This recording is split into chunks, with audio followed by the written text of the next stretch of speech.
não podemos nos esquecer que a igreja de Jesus Cristo, em seus primórdios, guardava o sétimo dia. Portanto, precisamos santificar o dia do descanso, pois a ausência da guarda do princípio do descanso pode trazer implicações graves ao nosso homem interior e, consequentemente, à nossa fé. Mediante essa verdade, trataremos em nosso próximo ponto de como santificamos o dia do descanso. Jesus nos ensina que santificamos o dia do descanso quando valorizamos mais a vida do que a religiosidade. A religiosidade é marcada por um culto ausente de misericórdia e carregada de legalismo. Jesus usa da palavra do profeta Oséias para afirmar que Deus deseja misericórdia e não sacrifícios. Ofertas apresentadas sem uma vida de amor é ofensa e não oferta a Deus. Essa verdade, ela é ensinada no texto de Mateus, capítulo 12. E eu quero ler com você do verso 1 ao 8. Naquela ocasião, Jesus passou pelas lavouras de cereal no sábado. Seus discípulos estavam com fome e começaram a colher espigas para comê-las. Os fariseus, vendo aquilo, lhe disseram: olha, os teus discípulos estão fazendo o que não é permitido no sábado. Ele, Jesus, respondeu: vocês não leram o que fez Davi quando ele e seus companheiros estavam com fome? Ele entrou na casa de Deus e, juntamente com os seus companheiros, comeu os pães da presença, o que não lhes era permitido fazer, mas apenas aos sacerdotes. Você pode ler essa história no livro de 1 Samuel, no capítulo 21. Diz o versículo 5: ou vocês não leram na lei que no sábado os sacerdotes no templo profanam esse dia e contudo ficam sem culpa? Eu lhes digo que aqui está o que é maior do que o templo. Se vocês soubessem o que significam estas palavras: desejo misericórdia, não sacrifícios, não teriam condenado inocentes, pois o Filho do Homem é Senhor do sábado. Este texto nos mostra claramente que preservar a vida é o objetivo da lei de Deus.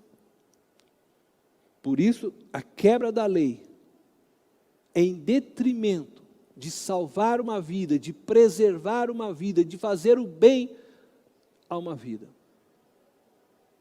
não é tido como pecado por Deus. Santificamos o dia do descanso quando fazemos o bem. Jesus é o nosso referencial de como devemos viver e, sem dúvida, é o nosso referencial de como devemos santificar o dia do descanso. Ele afirma que nos é permitido fazer o bem no sábado, no dia do descanso.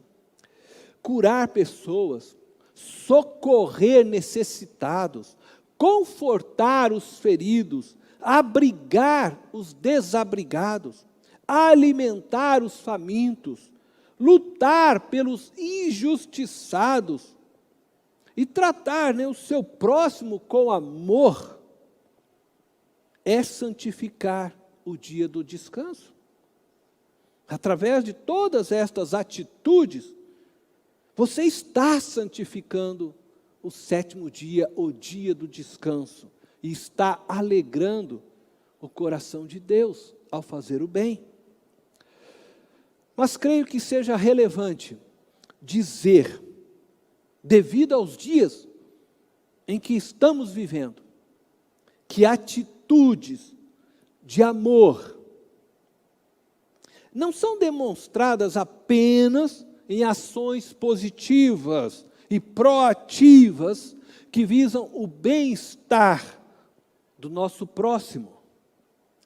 Você também pode demonstrar atitudes de amor, refreando atitudes negativas para com o seu próximo. Como? Não sendo racista, nem fascista, nem homofóbico, xenofóbico, feminicida, pedófilo, ladrão, estelionatário, corrupto, nem mesmo um religioso, legalista, extremista e sectário.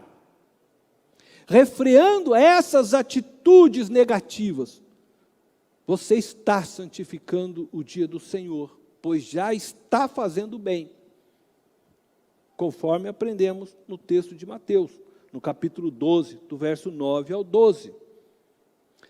Saindo daquele lugar, Jesus dirigiu-se à sinagoga deles. Estava ali um homem com uma das mãos atrofiada, procurando um motivo para acusar Jesus. Eles lhes perguntaram: é permitido curar no sábado?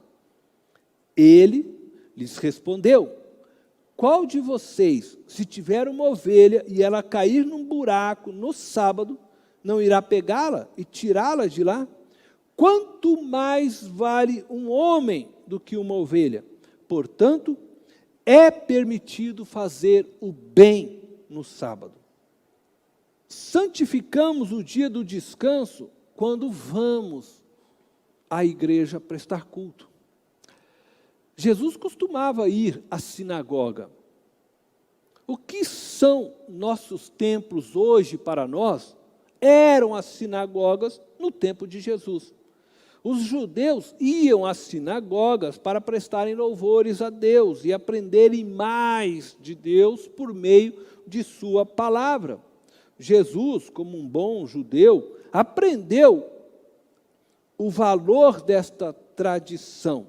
Lucas, capítulo 4, verso 16, lemos: ele foi a Nazaré, onde havia sido criado, e no dia de sábado entrou na sinagoga, como era seu costume. Ir à igreja ou ao templo no dia do descanso é importante para nos ajudar a compreendermos a vontade de Deus para nós. Através do aprendizado obtido pela leitura da palavra de Deus, da Bíblia, podemos, se necessário for, alinhar ou realinhar nossas vidas, a fim de glorificarmos a Deus.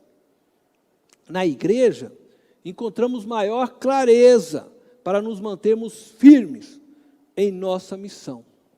Ou, pelo menos, deveríamos encontrar. Infelizmente, muitas igrejas hoje não ensinam o evangelho de Jesus Cristo. Ensinam um outro evangelho qualquer, mas não o evangelho de Jesus Cristo. Por isso é importante você escolher bem a igreja a qual você está se tornando membro, a igreja da qual você está alimentando-se da palavra de Deus. Busque o leite genuíno, diz o apóstolo Pedro. Mas também participarmos do culto na igreja, no dia do Senhor, nos fortalece espiritualmente, pois a comunhão e a troca de experiências com os irmãos nos proporciona força para continuarmos firmes em nossa fé. A quarta forma, para santificarmos o dia do descanso, se faz quando nós paramos tudo por Deus. E este é o princípio primordial do sétimo dia. Ele é, antes de qualquer coisa, um tempo de parar, de cessar todo o trabalho. Até mesmo os servos deviam parar, conforme nós lemos em Êxodo, no capítulo 20, versículo 10. Mas o sétimo dia é o sábado, dedicado ao Senhor teu Deus. Nesse dia não farás trabalho algum, nem tu, nem teus filhos ou filhas, nem teus servos ou servas, nem teus animais, nem os estrangeiros que morarem em tuas cidades. A razão de Deus ordenar que cessasse todo o trabalho era para se dedicarem a Ele. Este era um tempo de buscar ao Senhor, de realizar coisas para Deus. O fim de parar não era para dormirem o dia inteiro, não era para se dedicarem ao lazer, mas para se encontrarem com Deus e nele se regozijarem de todo o trabalho. Em nossos dias, somos tendenciosos a tirarmos o dia do Senhor, o domingo, para nós, batistas, para fazermos um churrasco, um passeio no parque ou no shopping, fazermos reparos em nossas casas, ou simplesmente dormirmos. O fazer estas coisas, em si mesmo, não é errado. Podem ser feitas, mas precisam ser feitas de forma contemplativa, de forma que expressem louvor e adoração a Deus, com um coração voltado a Deus. Devem ser feitas em atitude de gratidão a Ele, pela vida e pela bênção, de poder reunir a família, de comer um churrasco com os amigos, de fazer um passeio, e até mesmo de ter uma casa para dormir, para morar, para se aquecer nesse frio. Quando estas atividades não são feitas com o fim de promoverem um encontro seu com Deus, quando não são compreendidas como um meio de você experimentar Deus juntamente com sua família e amigos, quando essas atividades roubam suas energias e tempo, impedindo que você contemple Deus no dia em que deveria dedicar-se a Ele, essas atividades se tornam pecado, pois elas te fazem errar o alvo. A palavra pecado significa exatamente isso, errar o alvo. No dia do Senhor, devemos parar tudo por Deus. Ele deve ser a razão do nosso parar. Devemos parar tudo para ouvi-lo, adorá-lo e percebê-lo em nossas vidas. Não é dia de produzirmos. 6 dias nos foram dados para produzirmos, mas o 7º dia nos foi dado para desfrutarmos a vida com Deus. Santificamos o dia do descanso quando paramos para recordar quem éramos e quem nos libertou. Este era um dos propósitos do estabelecimento do dia do Senhor, conforme nós podemos ver em Deuteronômio, capítulo 5, versículo 15. Diz assim: lembra-te de que foste escravo no Egito, e que o Senhor, o teu Deus, te tirou de lá, com mão poderosa e com braço forte. Por isso, o Senhor, o teu Deus, te ordenou que guardes o dia de sábado. Então, o dia do Senhor também nos foi dado para lembrarmos que éramos escravos do pecado e que estávamos condenados à morte eterna. Muitos de nós éramos escravos das drogas, do cigarro, da bebida, da rejeição, da culpa, da imoralidade. E todos nós éramos culpados diante de Deus. Talvez alguns de nós ainda estejamos lutando contra estes pecados.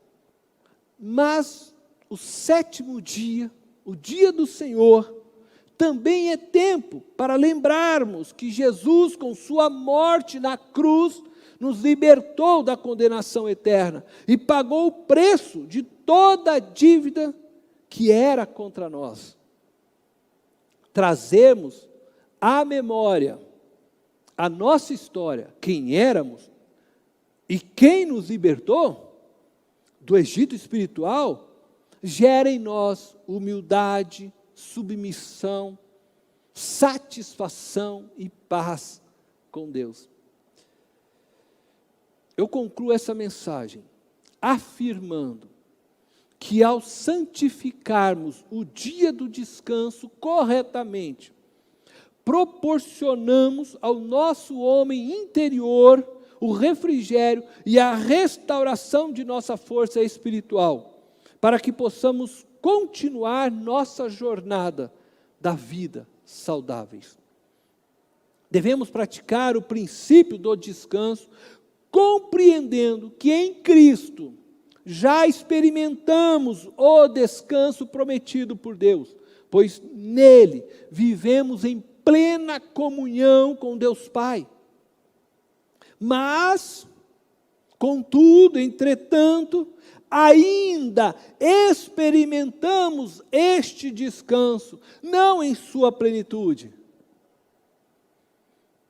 Quando Jesus voltar e seu reino se manifestar plenamente, viveremos a promessa de forma plena. Entraremos no descanso pleno. Tudo novo se fará. Como diz a canção, o poder do Altíssimo te envolverá, tua alma viverá, teu espírito renovará, e no teu corpo tudo novo se fará.